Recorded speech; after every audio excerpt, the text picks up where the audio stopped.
bilang constituent member po natin is Isyu publiko ang himpilan ng RMN Network sa Mega Manila.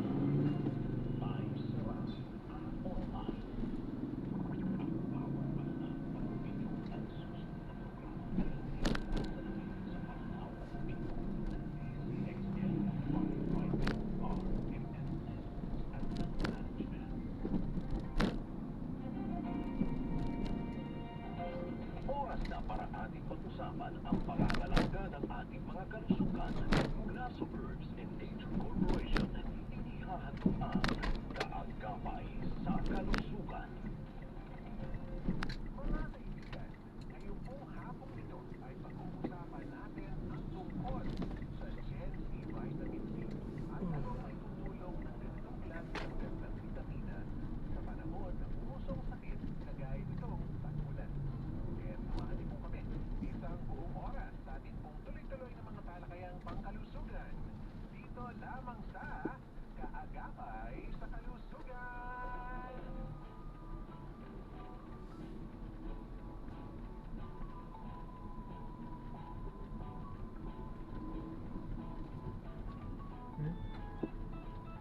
Doon yun, hindi ko po alam kung saan niya pinili.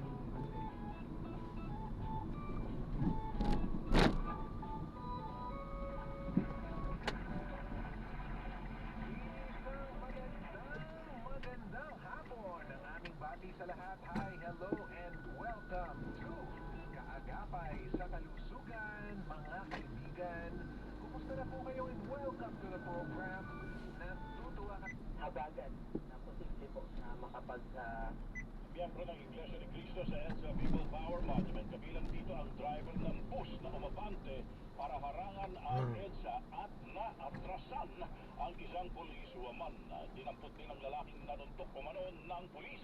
Gayon din ang ilang nagpoprotesta na sinasabing hindi nagpaawat sa gitna ng tulakan. Sa kabila nito ay giniit ng LCRPO na maituturing pa rin payapa ang protesta dahil wala pang naitalang untoward incident.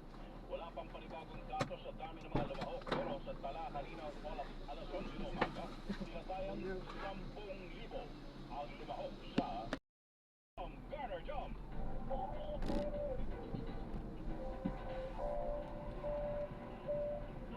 Jump! Speed jump! Babalik na kaya si Jump Garner. Umabot naman na sa 400 ang lumahok sa hiwalay na protesta na itinaon sa Liwason Bonifacio sa Maynila kaninang umaga. Sinabi sa DZMM ni MPD spokesperson Major Philip Inez na nagtayo ng stage at LED screen ng mga relihista, bitbit ang mga placard na may panawagan kontra korupsyon. Ilang kalsada sa Maynila, kabilang ang bahagi ng Recto at Mendiola, ang pansamantalang isinara. Nagpwesto rin ang pulis ng barbed wire sa tapat ng University Days. Sarado rin sa mga motorista ang ilang kalsada papunta ng Malacanang. Matapos naman ang mistulang concert na programa sa Liwason Bonifacio, lumipat sa EDSA People Power Monument ang ilang nagtipon habang may iba na itinuloy ang protesta. Isinailalim na sa full alert status ang NCRPO at iba pang mga police unit kaugnay na isinasagawang pagkilos sa EDSA. Ayon sa PNP, halos 6,000 pulis at iba pang mga security personnel ang ipinakakalat sa ilang bahagi ng Metro Manila para masigurong ligtas ang publiko. Kabilang dito ang People Power Monument, EDSA Shrine, Senado, Mendiola, Ayala Bridge, US Embassy, Liwasan Bonifacio at iba pa. Iginit naman ng PNP na re-respetuhin ang karapatan sa mapayapang pagtitipon kasabay ng pagpapanatili ng kaayusan. Sa harap ng malakihang protesta sa EDSA, naglabas ng pahayag ang Iglesia ni Cristo para suportahan si Senador Rodante Marcoleta na napipintong sambahan ang kasong plunder ng Ombudsman. Kinwestiyon ng INC ang isasampang kaso na walang piyansa at posibleng mauwi sa agarang pag-aresto kay Marcoleta. Duda rin ang religious group sa legal na pasinang ang kaso gayong hindi umanong galing sa kabanang bayan ang campaign donation na binigay sa mambabatas. Inabswelto na rin umano ng Comelec si Marcoleta sa issue ng campaign donation. Hindi tutol ang Iglesia ni Cristo sa pagpapatupad ng batas. Pero, tutol kami sa pagbaluktot sa batas, lalo na kung ang layunin ay naman ang katiwalian. Kaya, nais naming iparinig sa mga kinauukulan na kahit ipakulong nila si Senator Marcoleta, ay hindi kami titigil sa paghingi ng katarungan para sa mga kababayan natin na ninakawan.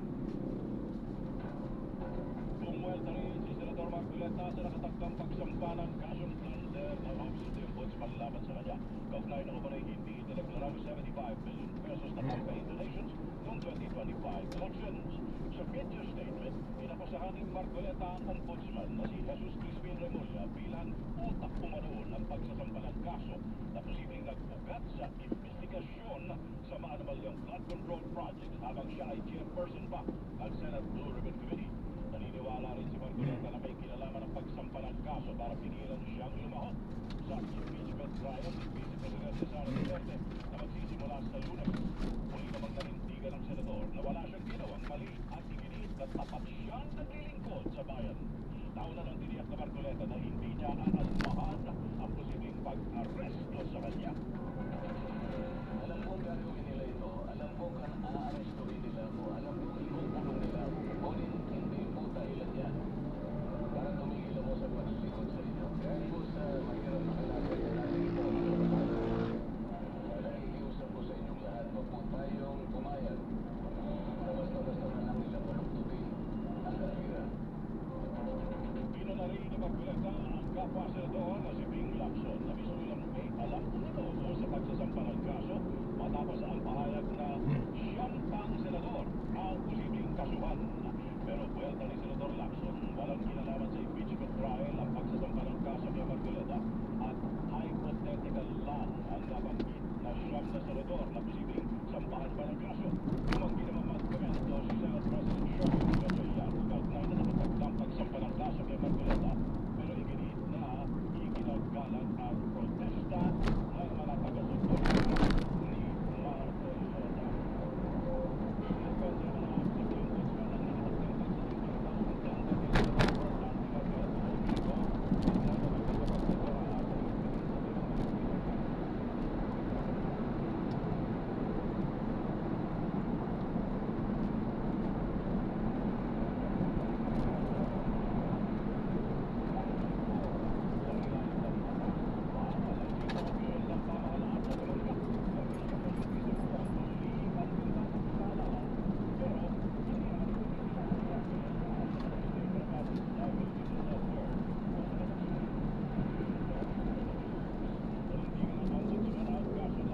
hanggang ay bahagi ng pagsusulong ng transparency at pananagutan ng mga opisyal ng pamahalaan na nasasangkot sa katiwalian.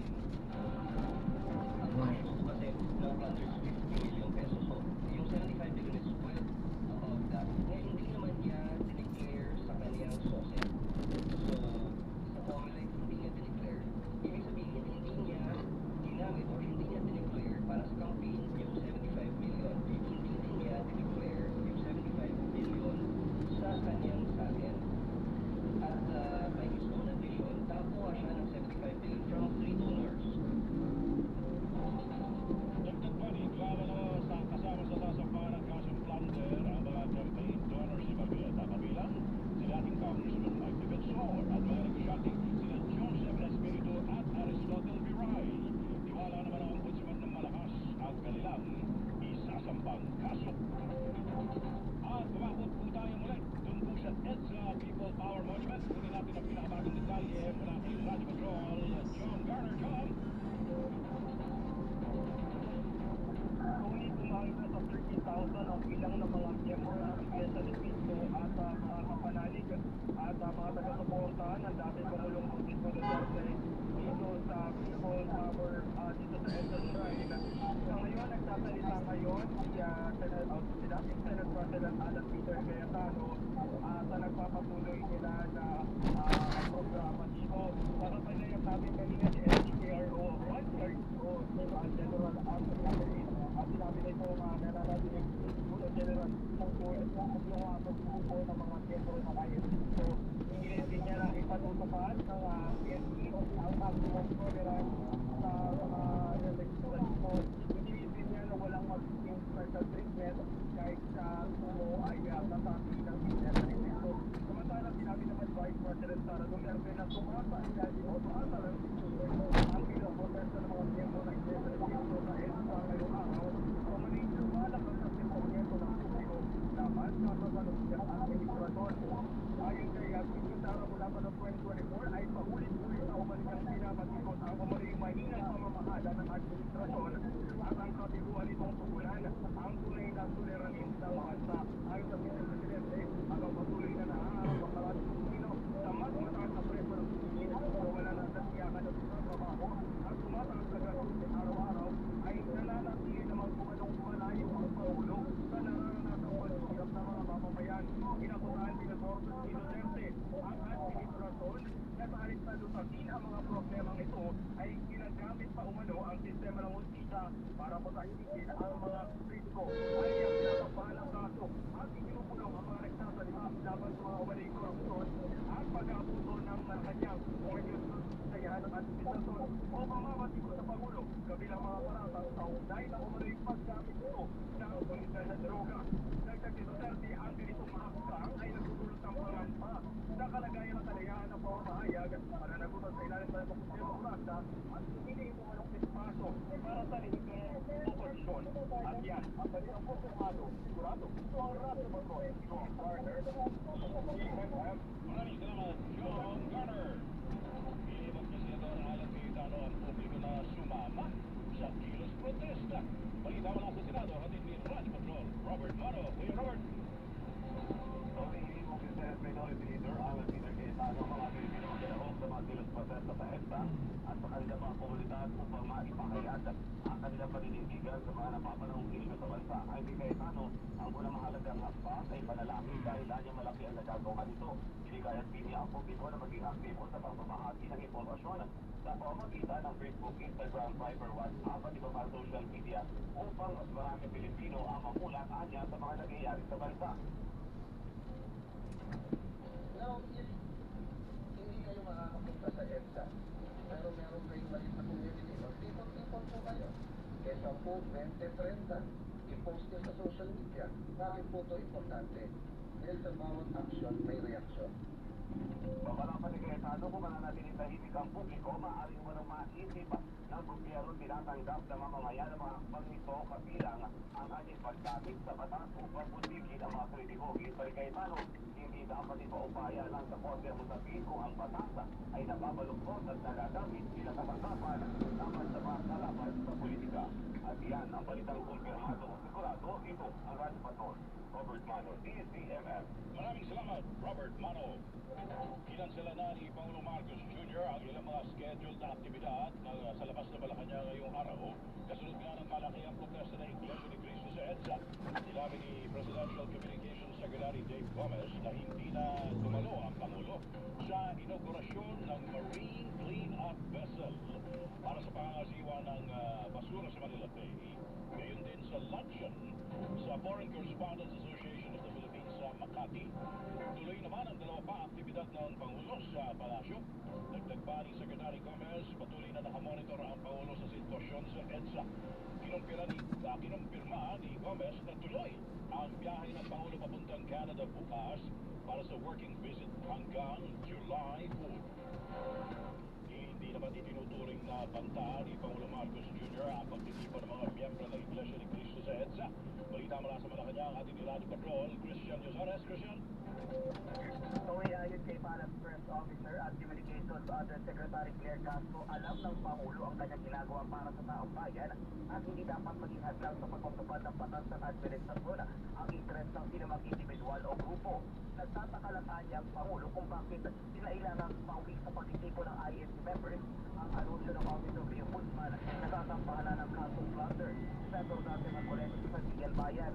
Iniisi Castro na nirespeto ng Pangulo ang karapatan ng bawat Pilipino sa paghahayag at pagtitipon. Pero hindi niya ito rason para abusuhin dahil dapat tinikalan ang karapatan ng ibang individual para hindi maapektuhan ang kanilang pamumuhay dahil lamang sa pagtitipon.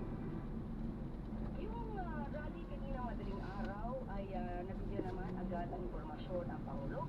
At ang Pangulo naman ay nirespeto ang karapatan ng bawat tao.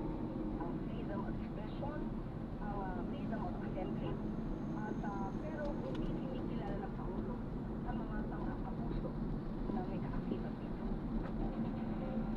Palado, sulit ang istansa ang mga palado kung nagkaroon ba ng lapses o kakulangan mula sa intelligence agencies dahil sa sorpresa ang mga otoridad sa biglang pagtitipon kanina madaling araw.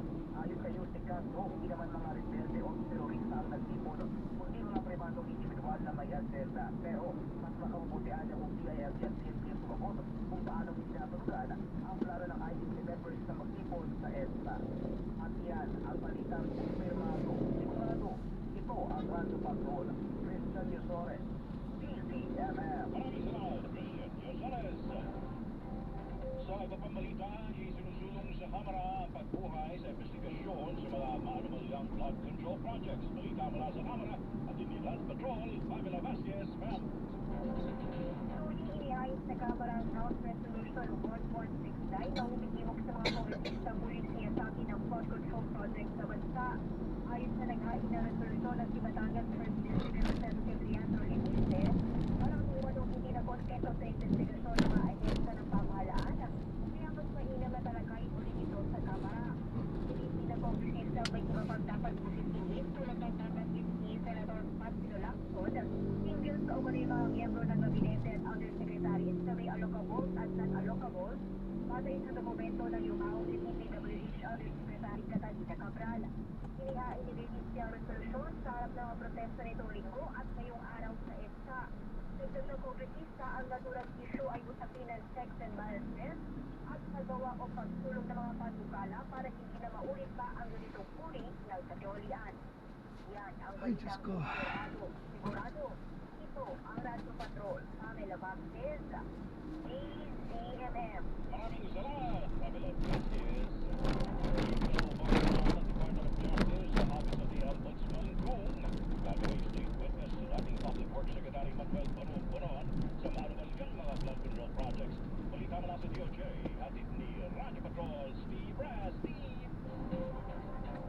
Tony, yan ang sagot ni Justice Secretary Patrick Villa kasunod ng anunsyo ni Ombudsman at Secretary ng hapon na hihiling nila sa Korte i-discharge si Bonoan pinag-respond na lang payroll policy na pinakaharap ito kaugnay na umulay 570 pesos na budget area sa people sa mga matmayang prayer proposal para sa siguro at bago ng investigasyon ay sa tatil.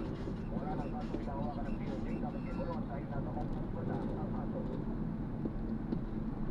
At the end of the day, the public officials accountable within the control and powers of law. So there's a mix, diba? There's a mix. Pag titignan niyo po yung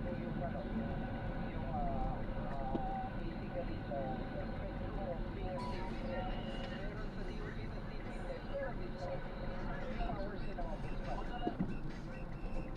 Yung government, kung ito mga ginawang magbigay ng pangayos nila, kung dapat po na siyang muna ng pera mo at sa taupayan, hindi naman natin ulit bago gawin state witness sa kaso. Yan ang balita kumpirmado, sigurado. Ito ang Radyo Patrol, at DCMM. Maraming salamat, Steve Raz. At susunod, bahagi ng mall sa Caloocan, nasunog at Alex Ayala handa na para sa muling pagbabalik sa Wimbledon. Yan at iba pa mga balita sa pagbabalik ng Headline Kahapon. Tony Velasquez. Headline sa hapon. Headline sa hapon. Mga balitang kumpirmado, sigurado. DCMM. Ang galing, tumatagalan. Parang tayo lang ano. Everest Appliances. Babe, ano ever best decision mo in life? Siyempre, building a home with you. Everest Appliances. Health, wellness, energy saving. Everbest from Everest. Bago pa man sumikat ang araw, magtutukayan mo na ang mga balita at impormasyon. Pakinggan ang mga naglalagablab na mga balitang nakalap sa magdamag. Ang Radyo Patrol Balita alas 4. Kasama sina Robert Maro at Steve Raz. Lunes hanggang Biyernes, alas 4 ng madaling araw sa DCMM Radio Patrol Base 30 at DCMM Teleradyo.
yan, nadarap na natin sila. So, dalawa yan, magkarugtong. Final destination. Dinugtungan natin ay dito yan sa Masyore Residences. So, dito yan sa may Barangay 76 Pasay. Okay po. Yan, so maraming salamat po sa panonood. Hanggang sa muli, ingat. God bless. Paalam po.